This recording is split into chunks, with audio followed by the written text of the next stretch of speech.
What is there to do in Nagoya? I too didn't really know what I was getting myself into, what was Nagoya like. But now that I'm back, I'm going to bring you guys along our journey to Nagoya, Takayama, and Kanazawa. In this video, we're going to show you all the things we did in Nagoya, and even though we didn't get to accomplish everything we wanted to do, but I just wanted to share my thoughts and give you an insight into what Nagoya is like.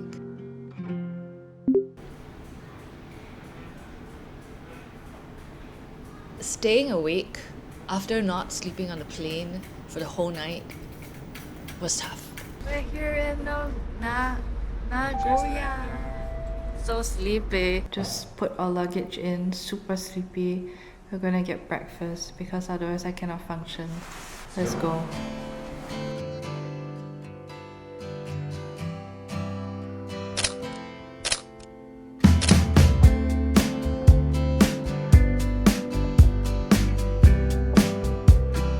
Weather is really nice, really hungry and sleepy as well.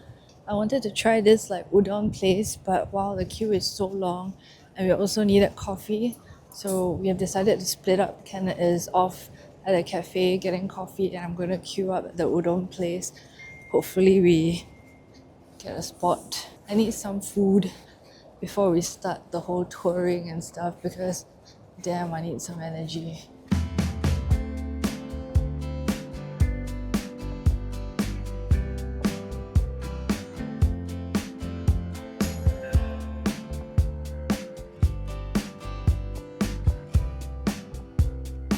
Came over this side because I'm so hungry. I really need to eat right now.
We stumbled upon this udon store on the way to Osu Shopping District, and what caught my eye was a bunch of Japanese men in their suits, and they were coming out of this udon store, and it kind of piqued my interest because I love a good Japanese food store that is well populated by the locals and not too many tourists like me.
On the day that we actually arrived on a public holiday. It was the emperor's birthday, so unfortunately a lot of the places of exhibition that we wanted to visit was closed, and also the next day, so we really couldn't visit as many spots.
Japan Day 1 in Nagoya. Hello Kitty stickers. My lips are very dry, so I bought what I hope is a tinted lip balm. This brand is called Chiffre. Nice, I like it. I think it's some kind of vitamin C. This is for tomorrow. Ruboy's tea, if we need something like nice and cooling to end off the day. Helps with swelling of the face. But what? Why are we even... That's why... But then again, you know, after not sleeping on the plane, right? Yeah, afternoons, You right? kind of feel like you cried all day, so... A bit. Oh, it's really very sour. No.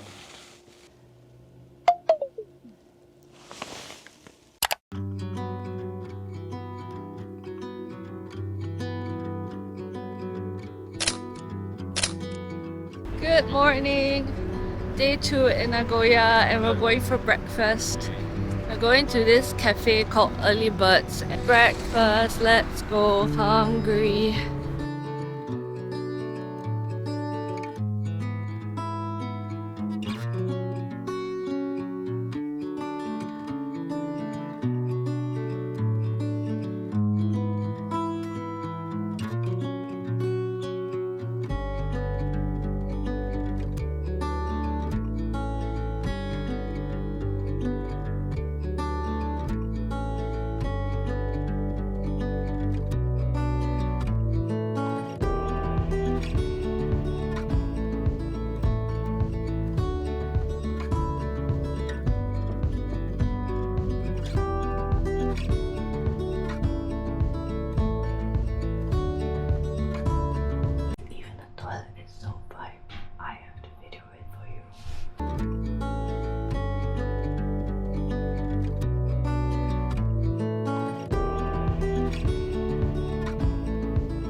One of the reasons that drew us towards Nagoya was because we actually watched the show Shogun, and that show is based off a book that's based off a real person in Japan called Tokugawa Ieyasu. He was a warlord who basically brought Japan together and stopped all the civil war that was happening a lot in the olden days in Japan. And under his leadership, there was a really long period called the Edo period. That was a period of peace.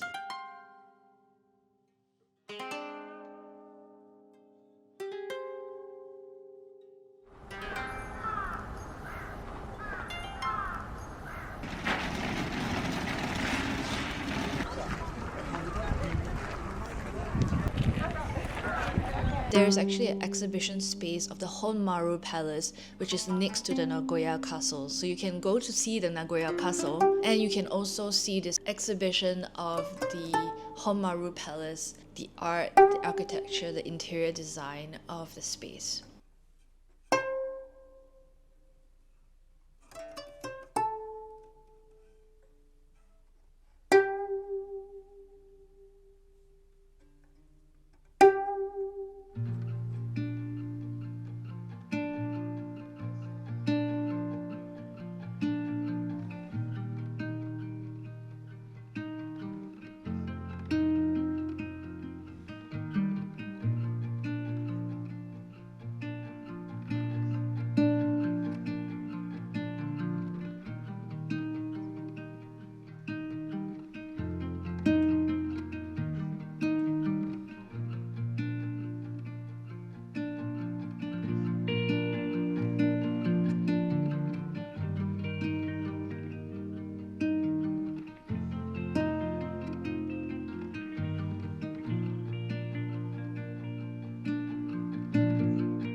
Oh, so better or not?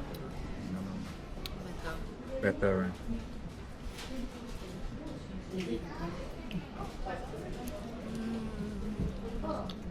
Matcha one ways, but this It's better. Yeah, very, very good.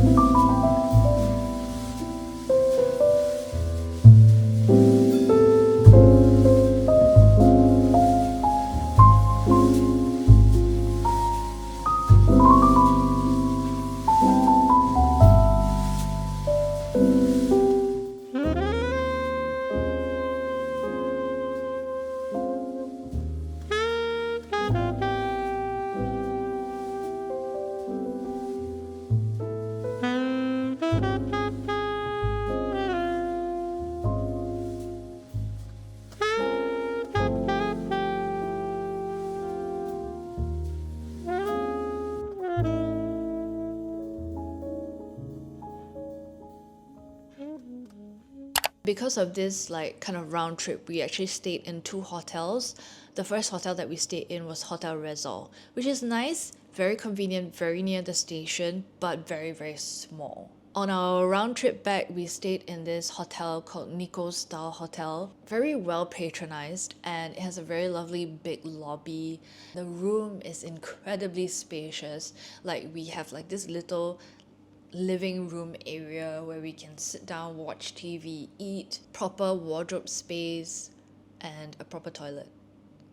Like a proper toilet where like the shower is outside the bathtub. So I think we had a real good stay there. It's a little bit further away from the main train station, which is the Nagoya station, and also a little bit further away from the other smaller train stops. We booked ours through Agoda. It's not an ad, not sponsored, but Nikko Style Hotel had a very good price or a very good discount through Agoda. So yeah, these are the 2 hotels that we stayed in, and of course we really much preferred the Nikko Style Hotel.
after visiting Kanazawa and Takayama, which those videos will be coming up, so if those are up your alley, like, subscribe, follow along for our upcoming videos. After those 2 stops, we made our way back to Nagoya and we spent another 2 nights in Nagoya, and it was basically like a shopping end to the trip.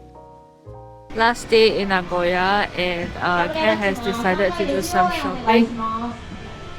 My eyes are too small, I cannot wear contact lens to this.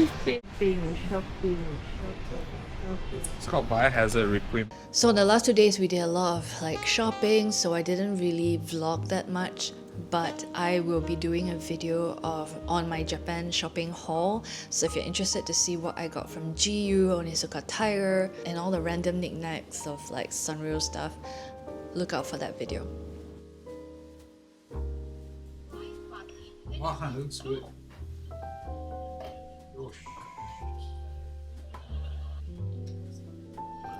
Nikko didn't drop down. I was because I took vitamin D. Really He nice, dropped yeah. down because he was down. He was a drummer in the brass band. In Japan they make it a lot more wetter. I like it. Down. Dry. Not dry. Very soft and wet. Cool.